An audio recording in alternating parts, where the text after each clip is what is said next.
Tomorrow is Sunday. I want to invite you to worship at the Unity Church of Christ, 9 o'clock. It is so nice to be there in person with one another. But if you can't, please join us on YouTube or on Facebook. We'll be live at 9 o'clock. When I mention the word lying, what do you think about today? I imagine most of us, when we think about lying today, think about politics or a politician. If you're a Democrat, you think about the Republicans. If you're a Republican, you think about the Democrats. You know, I hesitate to tell an old joke, so I'll make it kind of generic. There was an old joke that said, how do you know when a certain profession is lying? And the answer was, their lips are moving.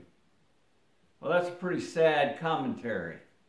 And as my son said when he was a little kid, you know, you can put any profession in there you want. Monday, I went to the dentist and had some pretty heavy work done on the lower back tooth on this side. And the dentist said, I need to write you a prescription for some pain pills.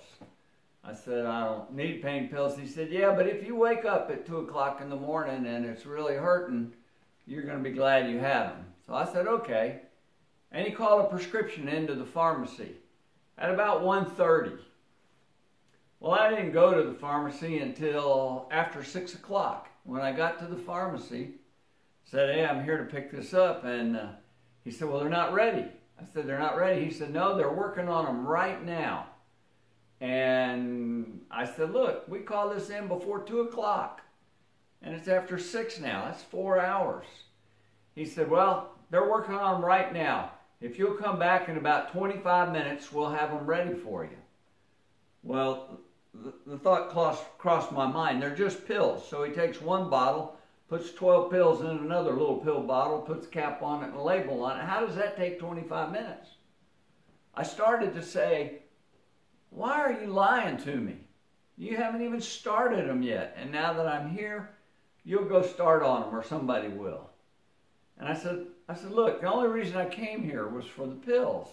Because he had said, well, you can go shop around the store for a while and we'll have them ready for you. So he said, just sit down and I'll see what I can do. Well, he went by himself, got the bottle, put 12 pills in the bottle, put a label on it, came back and he said, Mr. Turner, I've got your prescription ready. And I thought, why tell that lie? It was so easy to fill that prescription. Why take the time to make a lie up? I don't know. But how often do we lie? How often do we tell those simple lies? How often do we tell lies that hurt somebody? I try never to lie. I'm pretty much willing to take my lumps for anything that I've got coming. Had a friend one time tell me in an elders meeting, he said, you have the capacity to be blunt. I said, well, it is what it is. Why sugarcoat it? You know, why distract from the truth? When you're old like me, you grew up in a time when truth meant something. And it should mean something today. I want to read two scriptures. The first scripture is in Proverbs chapter 25.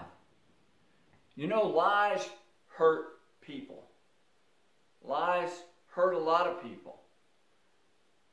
Proverbs chapter 25 verse 18 says, like a club or a sword or a sharp arrow is the man who gives false testimony against his neighbor. Think about that. The lies that we tell are like a sharp arrow or a club or a sword to those we tell them about. And then turn over to Matthew chapter 15. I want to begin reading in verse 18. And I've read this verse before. But the things that come out of the mouth come from the heart. And these make a man unclean.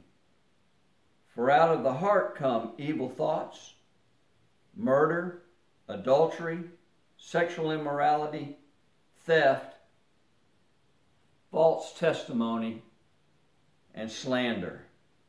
Both of those last two fall in the category of lying. Telling a lie is the direct picture of the heart that's within us. Take time, think about it. Think about the truth. You know, it's impossible for God to lie. If we want to be like God and like Christ, we need to tell the truth. Be safe. Stay well out there.